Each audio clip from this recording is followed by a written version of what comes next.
नमस्कार दोस्तों, स्वागत है आपका अपने YouTube channel RPSC Rajasthan GK पर। मैं उत्तम चौहान आपको इस YouTube चैनल के माध्यम से आरपीएससी ग्रेड फर्स्ट और ग्रेड सेकंड में जो राजस्थान का जो टॉपिक है उसे हम इस चैनल पर नोट्स के माध्यम से अध्ययन करेंगे। और जैसा कि आपको मालूम है कि अभी लोकसभा चुनाव के बाद में जल्द से जल्द ग्रेड फर्स्ट और ग्रेड सेकंड की वैकेंसी आने वाली है और रेट और थर्ड ग्रेड की भी आने वाली है। तो आप अपनी जो तैयारी है जारी रखें। और जैसे कि आप कोई गाइड या कोई कोचिंग क्लास से आप अगर पढ़ रहे हैं तो आप जो मेरे वीडियो हैं एक बार दो बार भी देख लेंगे तो उसमें जो मेरे नोट्स हैं तो ये आपको रिवीजन के तौर पर पढ़ने में जो है हेल्प मिल जाएगी। तो सबसे पहले हम राजस्थान का जो इतिहास है इसको पढ़ेंगे, फिर राजस्थान की कला संस्कृति और फिर हम राजस्थान ज्योग्राफी पढ़ेंगे। और जहाँ तक मेरा प्रयास है मैं ग्रेड फर्स्ट का जो भारतीय इतिहास है उसको भी कंप्लीट कराने की कोशिश करूँगा। तो सबसे पहले हम राजस्थान इतिहास के बारे में पढ़ते हैं। तो सबसे पहले थोड़ी सी हम सामान्य जानकारी देख लें राजस्थान इतिहास। जैसे ग्रेड फर्स्ट का जो सिलेबस और जो ग्रेड सेकंड का जो सिलेबस है उसमें जो जो टॉपिक आपको दे रखा है प्रश्न उसी में से पूछे जाते हैं। तो ये थोड़ा सा इसमें हम सामान्य जानकारी थोड़ी सी देख लेते हैं राजस्थान इतिहास। तो राजस्थान का इतिहास, तो इतिहास को अगर देखें तो यह 3 भागों में बांटा गया है, प्राग ऐतिहासिक, आदि ऐतिहासिक काल और ऐतिहासिक काल। जो प्राग ऐतिहासिक काल है ये इसका जो समय है वह आदिकाल से 10,000 ईसा पूर्व तक माना जाता है। आद्य ऐतिहासिक काल को 10,000 से 2,000 ईसा पूर्व और ऐतिहासिक काल जो कि 2,000 ईसा पूर्व के बाद में से यहाँ तक अब तक जो चल रहा है वह समय ऐतिहासिक काल माना जाता है। और इसकी जो विशेषता हम देखें तो इसमें ठोस प्रमाण उपलब्ध है, यानी उस समय जो भी जैसे जो पत्थर के उपकरण वगैरह वो ऐसे मतलब जो साधन है उसमें हमें मतलब उपलब्ध हुए। इसमें भी आदि ऐतिहासिक काल में भी ऐसा ही ठोस प्रमाण। और जो ऐतिहासिक काल है इसमें लिखित और क्रमबद्ध जानकारी हमें मिलती हैं। और प्रागैतिहासिक काल में अगर देखें तो उस समय अलिखित जानकारी मिली, पुष्टिबद्ध लेकिन प्रमाणीकरण का अभाव, यानी उसमें हमें क्या है कल्पना के आधार पर हमने उनका अध्ययन किया। और आद्य ऐतिहासिक काल में क्या है पुरातात्विक सामग्री प्राप्त हुई और लिखित साक्ष्य किंतु अपठनीय। जैसे आप देखते हैं सिंधु घाटी सभ्यता की जो लिपि है वह अपठनीय लिपि है, उसे अभी तक पढ़ा नहीं जा सका। चलते हैं आगे। देखिए, आदि मानव से आधुनिक मानव के विकास और उत्पत्ति का जो चरण है वह सभ्यता कहलाता है। तो सभ्यता क्या है, आदि मानव से आधुनिक मानव के विकास और उत्पत्ति का जो चरण है क्या कहलाता है, सभ्यता कहलाता है। सभ्यताओं का क्रमिक विकास का जो क्रम है वह इस प्रकार से है, पाषाण युग, फिर आता है धातु युग और फिर आता है विज्ञान युग। तो सबसे पहले जो पाषाण युग है तो इसे हम 3 भागों में बांटते हैं, पूरा पाषाण, मध्य पाषाण और उत्तर पाषाण काल। तो पूरा पाषाण काल की विशेषता थी जंगली अवस्था में रहना, आदि मानव, जो आदि मानव थे जो जंगलों में रहते थे और ये झुंड निवास यानी एक झुंड के रूप में निवास करते थे, कच्चा मांस खाते थे और जो उपकरण उनका क्या था, पत्थर के उपकरण वह बनाते थे।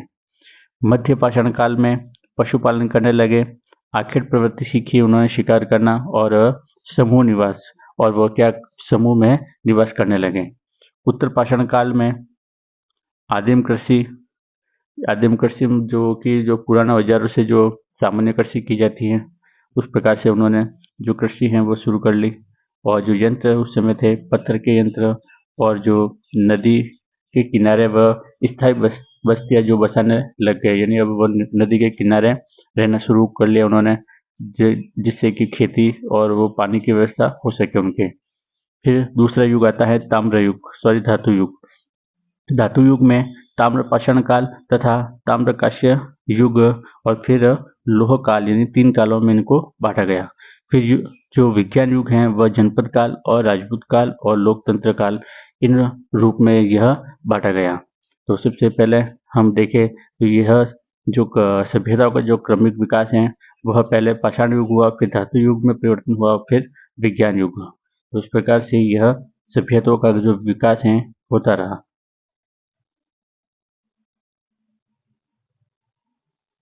फिर राजस्थान में सभ्यताओं का क्रमिक विकास। तो राजस्थान में इनका विकास किस प्रकार से हुआ, तो ये 3 भागों में बांटा गया है, पाषाण युग, धातु युग और तीसरा राजयुग। यानी जो सभ्यता है ये सभ्यता 3 भागों में बांटी गई। तो जो पाषाण युग की जो सभ्यताएं हैं वह कौन कौन सी थी, तो सबसे पहले पूरा पाषाण काल में डीडवाना, जायल, लूणी, इंद्रगढ़ और दर। दूसरा है मध्य पाषाण काल, उसमें बागोर और गरदड़ा ये थी। और तीसरी उत्तर पाषाण काल में तिलवाड़ा और नोह। फिर दूसरा है धातु युग। धातु युग में राजस्थान की सभ्यताओं का जो विकास है वह हुआ था ताम्र पाषाण काल में गणेश्वर सभ्यता, ताम्रकांस्य काल में कालीबंगा, बालाथल, आहड़ और रंगमहल। और फिर लोह युग में सुनारी, जोधपुरा और ईशवाल। फिर आता है राजयुग। राजयुग में सबसे पहले जनपद काल। जनपद काल के समय मत्स्य जनपद, बैराट, शिवी जनपद, नगरी, मालवनद जनपद और नगर। मौर्य गुप्त काल के समय बयाना, कणसुआ, बैराट, गुरारा और चित्तौड़। और प्रतिहार चौहान काल के समय मंडोर, ओसिया, भीनमाल, चंद्रावती, सांभर और नाडोल, ये सभ्यताओं का इनमें विकास हुआ। तो सबसे पहले हम चलते हैं आहड़ सभ्यता की ओर। देखिए दोस्तों, जो ग्रेड फर्स्ट और ग्रेड सेकंड है, जो टॉपिक आपको दे रखा है जिसमें आहड़ सभ्यता है, कालीबंगा सभ्यता है, गणेश्वर सभ्यता है, तो ये जो सभ्यता है आपको उन्हीं को पढ़ना है। और अगर प्रश्न का जो तरीका है, केवल प्रश्न ये पूछे जाते हैं या तो इनकी खोजकर्ता कौन है, उत्खननकर्ता कौन है, कब ये इनकी खोज हुई और इनकी जो विशेषता है या यानी यहाँ से क्या क्या सामग्री जो प्राप्त हुई, इसी प्रकार से प्रश्न इसमें से पूछे गए हैं और इसी से ऐसे प्रश्न पूछे जाते हैं। तो मैंने इसमें जो मुझे अच्छे जो फैक्ट लगे मैंने इस नोट्स में मैंने लिखे हैं। तो आहड़ सभ्यता के बारे में हम थोड़े से जानकारी देख लेते हैं। देखिए आहड़ सभ्यता का अगर उपनाम देखें, यानी आहड़ सभ्यताओं का किन के नामों से इन्हें जाना जाता है, तो ये भी आपको थोड़ा सा ध्यान रखना है। प्रश्न पूछ लेते हैं ये। तो आघाटपुर, आघाट दुर्ग, धूलकोट, ताम्रनगरी, तांबावती नगरी और इसे बनास आहट संस्कृति भी कहा जाता है, जिसे धीरजलाल सांकलिया ने कहा था। तो आप ये भी प्रश्न बच सकता है कि बनास या आहट संस्कृति किसने कहा था, इसे धीरजलाल सांकलिया ने कहा था। और इसकी स्थिति अगर देखें तो यह आहड़ नदी, जो कि बाद में इसे बेड़ेच नदी के रूप में जाना जाता है, तो इसके किनारे थी और यह उदयपुर में स्थित है। खोजकर्ता की बात करें तो इसकी खोज सबसे पहले अक्षय कीर्ति व्यास के द्वारा 1953 में की गई। फिर प्रथम उत्खननकर्ता कौन थे, डॉक्टर R.C. अग्रवाल, रतन चंद्र अग्रवाल, जो कि 1954-56 ईस्वी में की गई। तो उत्खननकर्ता सबसे पहले कौन थे, R.C. अग्रवाल। और जो द्वितीय या विस्तृत रूप से जो उत्खननकर्ता थे वह थे H.D. सांकलिया, V.N. मिश्रा, जो कि 1962-64 के समय किया गया। और इनके अगर साक्ष्य की बात करें, आहड़ में क्या क्या सामग्री यहाँ से मिली, क्या क्या साक्ष्य प्राप्त हुए, तो इसमें थोड़े से पॉइंट है वो देख लेना आप। अपोलो अंकित मुद्रा, यानी अपोलो अंकित मुद्रा मिली, जो कि हमें यूनानी संपर्क की जानकारी प्राप्त करवाता है। यानी यह यूनानियों से संपर्क में थे, क्योंकि यहाँ से क्या मिला, अपोलो अंकित मुद्रा मिली। फिर सुराहीदार जलपात्र मिला, यानी जो सुराहीदार जो जलपात्र मिला वह हमें ईरान संपर्क प्रमाण का बोध करवाता है। यानी ये जो सुराही जोदार जलपात्र था वह कैसा था, बिना हत्थे का था। सामूहिक रसोई घर, एक साथ 6 चूल्हे प्राप्त हुए। तो यहाँ पर हम कह सकते हैं कि संयुक्त परिवार का प्रमाण हमें मिलता है। तो मतलब एक मकान में रसोई में कितने चूल्हे मिले, 6 चूल्हे प्राप्त हुए। यानी हम कह सकते हैं कि पहले क्या था, संयुक्त परिवार था। फिर ताम्र उपकरण, धातु ताम्र गलने की भट्टियां मिली और गला हुआ तांबा मिला। यानी जो गला हुआ तांबा मिला, इससे मालूम होता है कि यहाँ पर क्या थे, ताम्र गलाने की क्या थी, भट्टियां थी, जो कि ताम्र उद्योग धंधे का प्रमाण हमें मिलता है। यहाँ चावल के साक्ष्य मिले, पत्थर का सिलबट्टा मिला, हड्डियों से निर्मित सलाइयाँ मिली और खंडित बैल की मिट्टी की मूर्ति मिली। ये थोड़ा सा फैक्ट आपको ध्यान रखना है।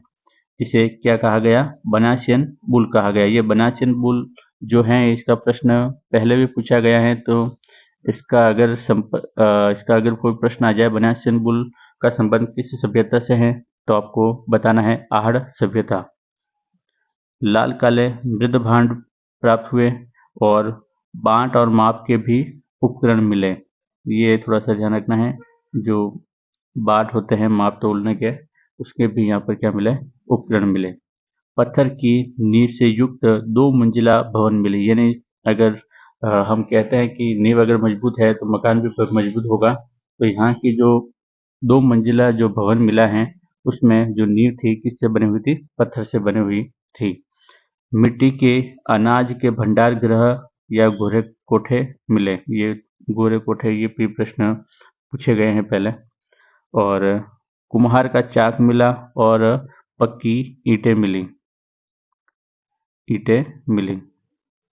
कृष्ण लोहित अयस्क अवशेष मिले। यानी लोह धातु, यहाँ से लोह धातु के यहाँ पर अवशेष भी प्राप्त हुए हैं।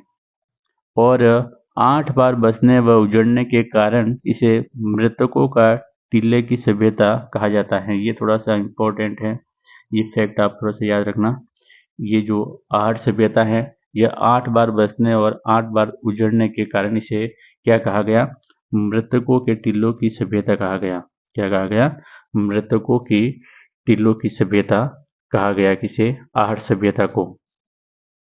यहाँ अगर मुख्य व्यवसाय की बात करें तो यहाँ ताम्र उद्योग था तथा उद्योग धंधों पर आधारित यहाँ की अर्थव्यवस्था थी। यानी यहाँ पर क्या थे, अगर अर्थव्यवस्था की अगर बात करें तो ये कहाँ किस पर निर्भर थी, ताम्र उद्योग पर ज्यादा निर्भर थी।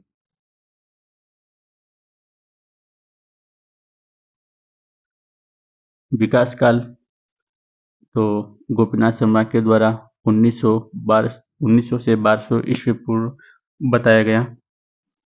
आहड़ सभ्यता एक ग्रामीण सभ्यता थी। देखिए ये थोड़ा सा ध्यान रखना है, जो आहड़ सभ्यता थी वह कैसी सभ्यता थी, ग्रामीण सभ्यता थी।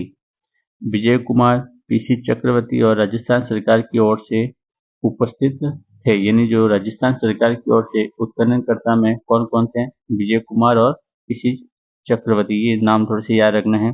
ये जो विजय कुमार और पीसी चक्रवर्ती, वह राजस्थान सरकार की ओर से उपलब्ध या उपस्थित थे। एक यहाँ की थोड़ी सी विशेषता ये देखनी है, यहाँ पर मृद भांड पकने हेतु जो प्रयुक्त विधि जो प्रयोग की जाती थी वह कौन सी थी, उल्टी तपाई विधि। कौन सी थी, उल्टी तपाई विधि। तथा इसे ऑक्सीजन का अपचयन या ज्वलन सिद्धांत भी कहा जाता है। एक चूल्हे पर मानव की हथेली की छाप अंकित मिले। आहड़ के व्यापारिक संबंध की बात करें तो बनास संस्कृति के अन्य केंद्रों से भी था। तो ये जो आहड़ सभ्यता की जो विशेषता थी, तो हमने इसके बारे में देखा। और आहड़ सभ्यता का जो संबंध और जिन जिन सभ्यताओं से था, वह बालाथल, तो बालाथल सभ्यता से है, तो उसका हम थोड़ा सा देख लेते हैं। बालाथल सभ्यता, क्योंकि यह आहड़ सभ्यता से ही संबंधित थी। तो बालाथल सभ्यता यह बेडसे नदी पर ही है, बल्लभनगर तहसील उदयपुर में। इसकी खोज वीएन मिश्र के द्वारा 1963 में। प्रथम उत्खननकर्ता कौन थे? इसके प्रथम उत्खननकर्ता की बात करें तो सबसे पहले जो पुरातत्व विभाग है 2000 ईस्वी में इसकी उत्खनन करवाया और फिर विजय चंद्र सेन के नेतृत्व में किया गया। प्रमुख साक्ष्य यहाँ पर मिले, मिट्टी का लघु दुर्ग मिला, मिट्टी की नाल या हम पाइप कह सकते हैं, जो निकासी का जो पाइप था जल निकासी का, और कृषि के प्रमाण मिले, मिश्रित अर्थव्यवस्था के भी यहाँ प्रमाण मिले। बालाथल का जो विकास काल है वह 2200 से 1800 ईसा पूर्व माना जाता है, और जो कालीबंगा है उसका माना जाता है 2300 से 1750 ईसा पूर्व, और आहट सभ्यता का 1900 से 1200 ईसा पूर्व माना जाता है। ये इनका जो तीनों का कालक्रम है या विकास है ये आप थोड़ा सा देख लेना। बालाथल का 2200 से 1800 ईसा पूर्व, कालीबंगा का 2300 से 1750 ईसा पूर्व, और आहड़ का माना जाता है 1900 से 1200 ईसा पूर्व। देखिए ये जो हमने यहाँ पर सभ्यता के बारे में पढ़ा है, तो हम आहड़ सभ्यता के बारे में आज हमने देखा, और कल हम आगे इससे जो संबंधित बागोर सभ्यता हैं और कालीबंगा वगैरह जो भी गणेश सभ्यता उनके बारे में हम पढ़ेंगे। तो आज के लिए बस इतना ही दोस्तों। वीडियो अगर पसंद आया हो तो प्लीज़ चैनल को सब्सक्राइब करें, वीडियो को लाइक करें और शेयर करें। आज के लिए बस इतना ही। जय हिंद, जय भारत।